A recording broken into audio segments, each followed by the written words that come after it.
இன்றைய தினம் சிபிஐ முன்பாக விஜய் ஆஜராகி விளக்கமளிக்கவிருக்கிறார். தொடர்ந்து ஜனநாயகன் திரைப்படம் குறித்தாகவும் இன்றைய தினம் உச்சநீதிமன்றத்தில் மேல்முறையீடு செய்த அந்த வழக்கும் வருகிறது. இது குறித்து உங்களுடைய முதற்கட்ட பார்வை. சினிமாவையும் யதார்த்த வாழ்க்கையையும் இரண்டும் ஒன்றாக சேர்ந்து பார்க்க இயலாது. 42 நமது தமிழ் சொந்தங்கள் கரூரில் உயிரிழந்தது சம்பந்தமாக சிபிஐ விசாரணை நடத்துவதற்கு அவருக்கு அழைப்பு போய்கொண்டிருக்கிறார். நம்மை பொறுத்த வரைக்கும் அந்த 42 உயிர்களினுடைய மரணத்திற்கு நீதி கிடைக்க வேண்டும், நியாயம் கிடைக்க வேண்டும். அதற்கு யார் காரணமாக இருந்தாலும் தப்பு செய்திருந்தவர்கள் தண்டனை அனுபவிக்க வேண்டும் என்கிற ஒரு நல்ல நோக்கத்தோடு தான் மாண்புமிகு முதலமைச்சர் சில நடவடிக்கைகளை எடுத்தார்.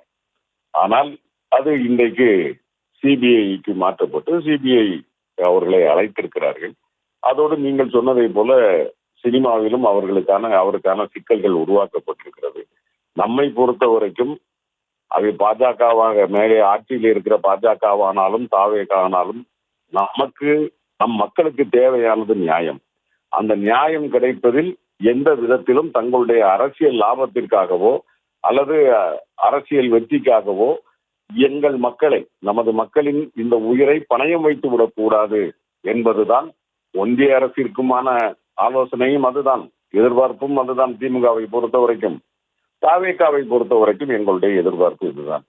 ஆனால் இப்பொழுது அவர் போவதற்கு வருவதற்கு இவ்வளவு காவல், இவ்வளவு பாதுகாப்பு கொடுப்பதற்கு பதிலாக என்னை பொறுத்த வரைக்கும் பனையூருக்கு சிபிஐ அதிகாரிகள் விசாரித்திருந்தால் விஜய்க்கும் வசதியாக இருந்திருக்கும், அரசாங்கத்திற்கும் பிரச்சனை இல்லாமல் இருந்திருக்குமோ என்கிற ஒரு பார்வை எங்களிடம் இருக்கிறது. மற்றபடி இதில் சொல்லுவதற்கு ஒன்றுமில்லை. விசாரணை போகிற போக்கை பார்த்தால்தான் நாம் அதில் அடுத்த கருத்துக்களை சொல்லுவோம். சார், இப்போ ஜனநாயகன் விவகாரத்தை பொறுத்தளவுல முதலமைச்சர் மு.க.ஸ்டாலினே ஒரு பதிவு போட்டிருந்தாரு. சிபிஐ, அதுக்கப்புறம் இடி, ஐடி இதனுடைய வரிசையில சென்சார் போர்டையும் மத்திய அரசு பயன்படுத்துது அப்படின்ற ஒரு பதிவை இட்டிருந்தாரு. இந்த ஜனநாயகன் விவகாரத்துல சென்சார் போர்டுல அரசியல் உள்நோக்கத்தோடு தான் செயல்படுது அப்படின்ற ஒரு பார்வை முன்வைக்கப்படுது. அது பற்றி உங்களுடைய கருத்து? என்னை பொறுத்த வரைக்கும் அந்த பதிவு என்பதில் பராசக்தி படத்திலும் சென்சார் விளையாடியது.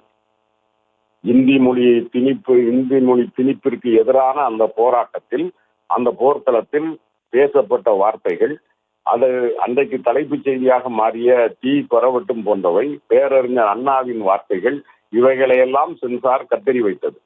நான் இப்பொழுதும் சொல்லுகிறேன், யார் படமாக இருந்தாலும் சரி, அதாவது அது விஜய் படமாக இருந்தாலும் சரி, தம்பி சிவகார்த்திகேயன் படமாக இருந்தாலும் சரி, யாருடைய படமாக இருந்தாலும் அவர்களினுடைய கருத்துரிமையை யாரும் பாதிக்க கூடாது என்பதுதான் திராவிட முன்னேற்ற கழகத்தினுடைய கோட்பாடு. அதைத்தான் மாண்புமிகு முதலமைச்சர் சொன்னார். இது உண்மைதானே? சென்சாரை வைத்துக் கொண்டு மிரட்டுகிறார்கள் என்பதை போல ஒரு செய்தி வந்தது. அப்பொழுது மாண்புமிகு முதலமைச்சர் சொன்னார், ஜனநாயக அமைப்புகளான வருமான வரித்துறை, இடி, இது போன்ற துறைகளை, இன்னும் சொல்ல போனால் நீதிமன்றத்தின் கூட அவர்களுடைய ஆக்டோபஸ் கரங்கள் நீண்டிருக்கிறது. அந்த சூழ்நிலையில் சென்சாரையும் அதுபோன்று பயன்படுத்தி தங்கள் அரசியல் லாபத்திற்காக இந்த ஜனநாயக அமைப்புகளை எல்லாம் நாசப்படுத்தி விட வேண்டாம், சர்வாதிகார போக்கிற்கு இட்டு சென்று விட வேண்டாம் என்பதுதான் திராவிட முன்னேற்ற கழகத்தினுடைய கருத்து. அதைத்தான் மாண்புமிகு முதலமைச்சர் சொல்லியிருந்தார். இப்பொழுதும் நாம் அதைத்தான் சொல்லுகிறோம். எந்த ஒரு கதாசிரியராக இருக்கலாம் அல்லது தயாரிப்பாளர் யாராக இருந்தாலும் சரி, எந்த ஒருவரினுடைய கருத்துரிமையையும் பறிப்பதற்கு அல்லது தடுப்பதற்கு யாருக்கும் உரிமை இல்லை.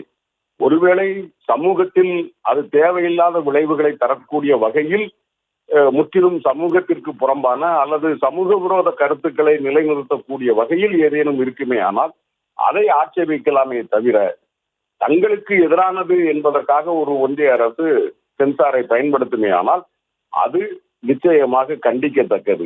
மற்றபடி எப்பொழுதும் கருத்துரிமைக்காக குரல் கொடுக்கக்கூடிய இயக்கம் திமுக என்பதைத்தான் மாண்புமிகு முதலமைச்சர் தனது ட்வீட் பக்கத்தில் சுட்டிக்காட்டியிருந்தார்.